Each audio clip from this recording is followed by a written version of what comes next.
my letter to the residents, I invite everyone to the information session held tonight regarding the proposed shared service agreement with Garwood to learn more about the proposal, ask questions, and respectfully voice your opinion. I expect this information session will last about an hour to an hour and a half, and will keep within the time limit by all the presenters. We will be here tomorrow night, of course. I said, I'd like to let everyone know that I understand talking of change is difficult. However, walking around the town many times and speaking with many people, I understand the property taxes could be a concern, and taxpayers throughout New Jersey are asking their governments to save money while providing the same services. A proposed shared service agreement would do that for us. The original letter I sent out to the town is available here tonight, as well as about the shared service proposal agreement. It's important to note this is not a council meeting, and no action will be taken tonight. In other words, these resolutions tabled at the last regular meeting are not on tonight's agenda for a vote. The Administrative Committee will meet soon after these two meetings to discuss and evaluate the information gathered on this shared service proposal. Tonight, I have invited Councilwoman Sarah Tedesco, Assistant Director at the Boston Local Government Research Center at Rutgers, Mark Pfeiffer, Mayor Connie Marr, Garwood, and Councilman Jack Molnar, and Russ Bull. At first, I'll turn tonight's presentation to Mark Pfeiffer to make a brief presentation on shared services in New Jersey. Thank you, Mayor. Good evening, everybody. I want to just a quick introductory thing. I'm Assistant Director of the Boston Local Government Research Center. I've been there for about 3 years. Prior to that, I was Deputy Director of the State Division of Local Government Services. I was there for about 25 years or so. And one of my responsibilities there was to help promote the idea of shared services to municipalities all across the state. And I was also responsible for municipal consolidation for 20 years, and we only got 2 of those. So it may give you an idea of how successful that I was over the years with that. It's important to realize that shared services is a tool.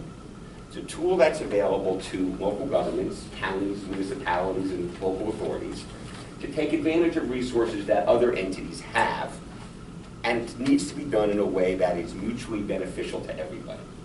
I'm not here to sell shared services. I'm just here to explain some of the pros and cons about how they work. A couple key things. One, there is a state law that says how government agencies go into the business of doing shared services. There's responsibility from what we call the lead agency, the agency that's providing services, and there's the recipient agency.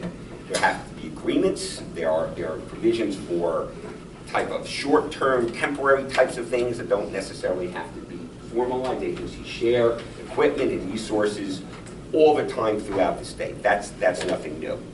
But the formal shared services usually pops up in organizations where times are tough, where budgets are tight, where property taxes are tight, and governing bodies who, in the end, it's their responsibility to make these decisions. They've got to figure out, okay, what opportunities are there out there for us to reduce costs? We can look at a number of ways of providing services. We can look at outside contracts. We can hire third-party contractors to provide services. We can do it ourselves by hiring employees or retraining existing employees to do things. And we can do shared services.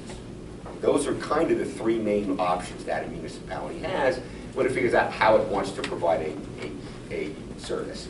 And you're looking at that by saying, okay, what assets do you have? What resources and employees and equipment and facilities do you have, and what can you share with or take advantage of another municipality has? And that's kind of the way things work. And if one municipality thinks they can help another one out, and the other one thinks they can help out, they start to figure out, okay, what kind of contract do we need? What are those provisions, and can we make this work? And when you're thinking about that, there's a couple things that you want to keep track of, right? One is you need flexibility to make sure you can take advantage of changing circumstances, right? From day one of starting any agreement, things start to change. And any agreement you have, you want to make sure that you've got the capability within that agreement to make changes on the fly. Needs change, resources change, conditions change. You want to be able to mobilize to take advantage of those situations. And you've got to be able to do those things fast, so you want that flexibility built into the agreement. You also want to make sure you've got good open lines of communication. This is a two-way street. Any contractual relationship that anybody has, you want to make sure there's good communication. And in the case of shared services, we always encourage organizations to make sure that you've got reporting that takes place. At the end of the day, the governing body is responsible for what goes on. Right? So if you're going to, for example, in this case, you're looking at using a public works director from Fanwood in this case, you want to make sure that that individual is going to be reporting to the governing body or the governing body committee, however your structure is set up.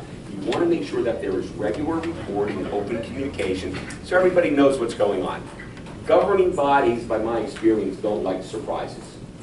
Right? They want to know if there's a problem, they need to know about it when it happens, because residents are going to be calling them and they need to be prepared to respond to it. You also need to do that on occasion publicly as well. Governing bodies normally have a police chief at a public meeting in order to answer questions about any police incidents. Or it may be periodically appropriate to have a contracted public works director come in to be able to answer any questions from the public as well. Right? Working with your neighbors is useful, it's helpful, it helps you solve problems together. Those are important issues. And it's not about losing independence, and I've been to a number of municipalities over the years where there's concern, say, well, we're giving up our rights. No, you're not really giving up your rights. What you are doing is entering into a contractual agreement where you agree to do things which can be undone. So any shared services agreement also needs to have an exit strategy. You need to say, okay, if this isn't working out, how do we get out of this? Nobody has to be locked in a situation, and again, you make your decisions intelligently and informed. How much notice do you need to give? What are the commitments that your provider is making in order to provide the services to you? What commitments are they making up front?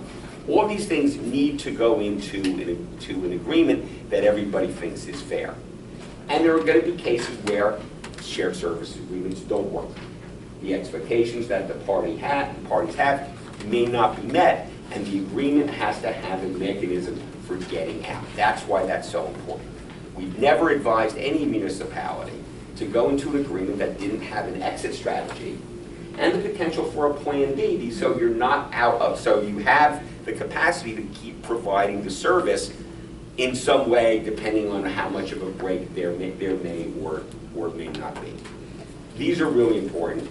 You have to have that communication. You need to have agreements up front that talk about what happens if, flexibility to make sure that you can deal with changing circumstances, right? And in the end, both governing bodies need to believe that there's going to be some savings out of this. It may not be cash savings, they may be spending the same amount of money, but you're going to get improved efficiency. You may get improved, when you're dealing with supervising personnel, improved productivity or accountability. You may get more flexibility. You may get more guidance. In the case of public works managers, the state does require that every municipality have someone who is a certified public works manager, has that designation. They're the people in charge to make sure that you're doing things properly, safely, and using best practices to make those things happen. That's the importance there. I think that's kind of it. It's you can just look at some notes I have. It's a couple other things. Let me actually make a couple other points. Keep in mind that in many cases, once you enter into a shared service agreement, and if it's based on savings, you may get those savings in year one. And those savings will continue, but you may not necessarily accrue additional savings over time. Right? You get that one change, you've now hit a stable operating environment, things may be consistent at that point, and you're not going to have year-to-year decreases in cost. Some of the things you have to be careful of is that over time, once you've been into an agreement for a while, people tend to lose track of why you did it in the first place. new elected officials may come on board not knowing why a prior governing body made a decision the way they did. So it's important to be accurate and keep records that explain why you are doing things. Right? Those are some of the things you have to watch out for. And pretty much, that's kind of the story. Shared services have worked all across the state. Sometimes they work really, really well. There's one municipality, for example, up in Sussex County that has 38 different shared services agreements. They provide 35 of those. They are a provider to other municipalities on. I don't want to use the example of Princeton's because they wound up consolidating. I know we're not discussing consolidation in any way, shape, or form in this neck of the woods. But, all right, the Princetons were sharing 13 services before they started talking about consolidation. And many municipalities do this. It's a standard operating item for people to do. And it should be looked at as an opportunity to see if it's something that can work for the two municipalities. Thank you, Mark. And I'll be happy to answer any other technical questions about that you may have. Sorry, what's your name, sir? Mark Pfeiffer.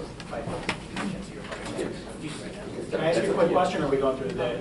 Mayors, please, You want to go through everybody first, or can you just ask a quick question? just Mark? Yeah.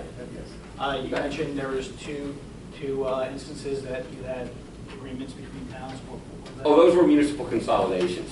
Those were the two Princetons in a place called Quarry Township. So you never actually worked on municipal shared services? Oh, I've worked on many shared services over the years. Okay. Do you have any examples? Because I know, for instance, there are successes and there's also complete failures. Oh, we've had police departments, for example, that have failed miserably. Okay, no, what about DPW?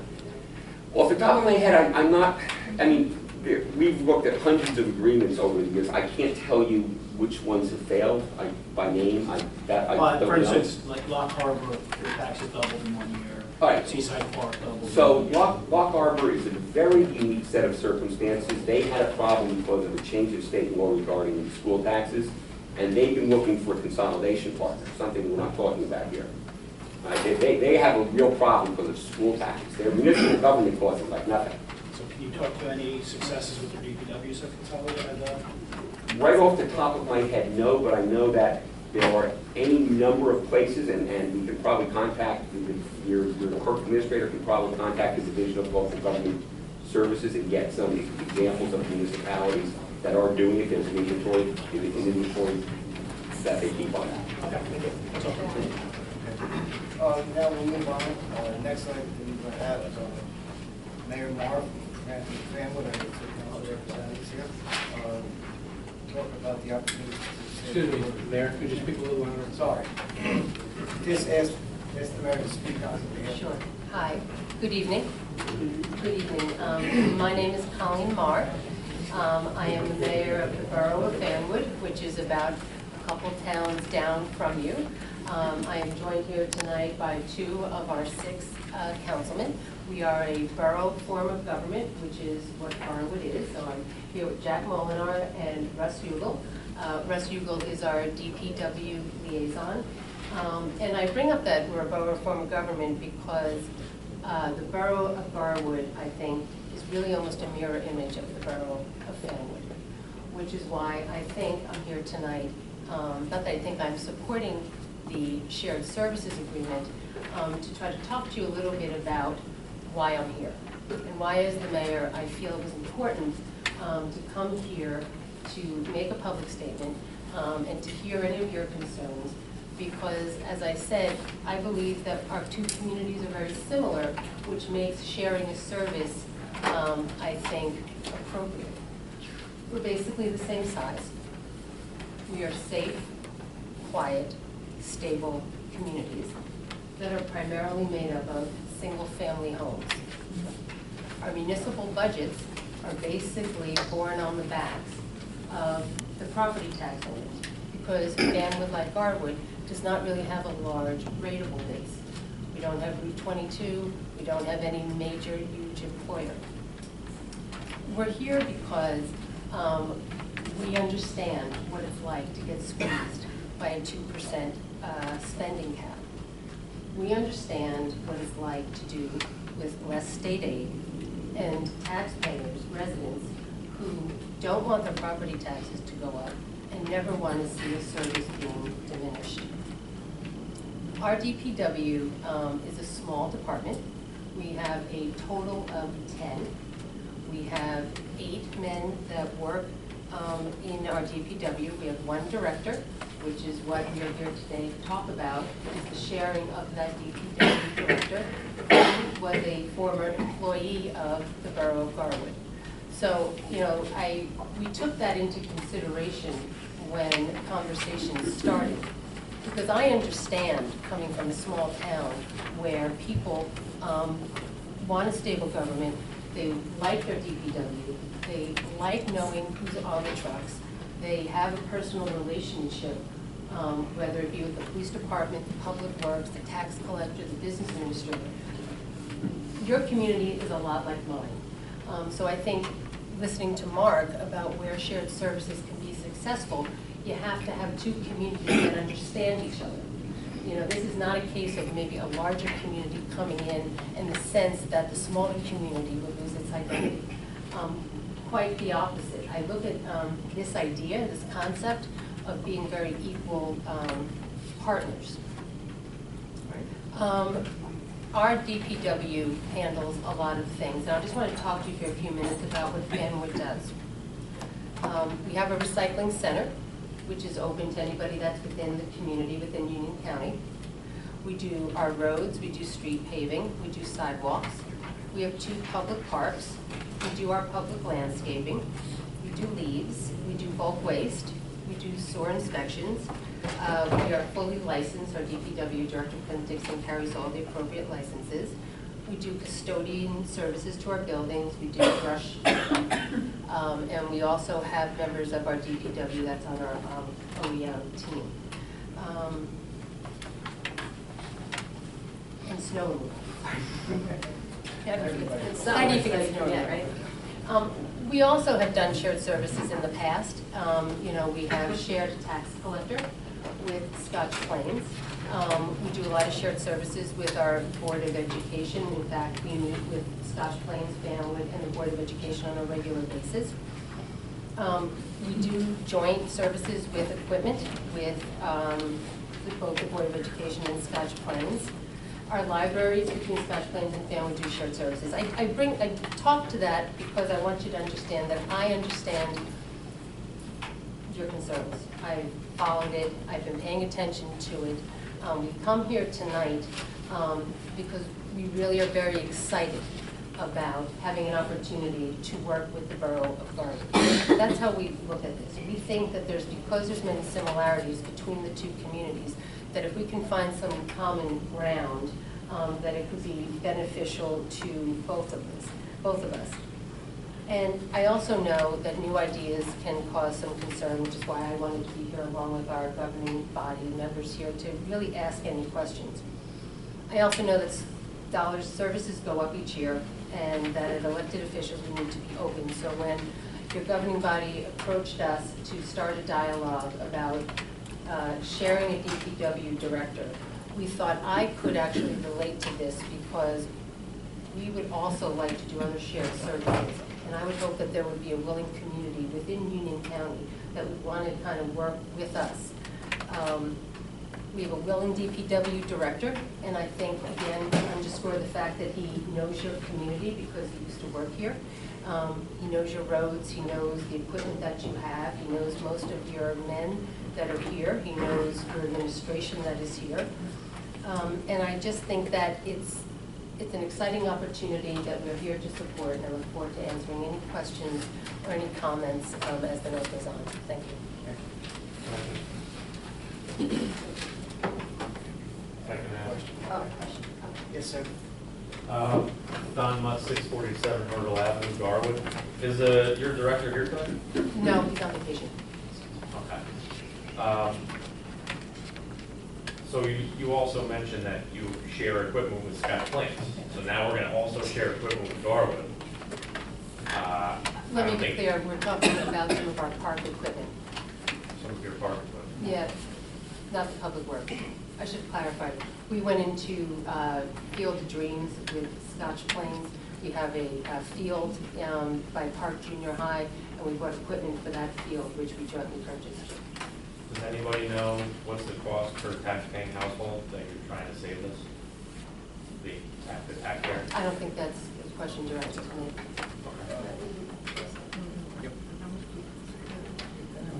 Okay. Yes.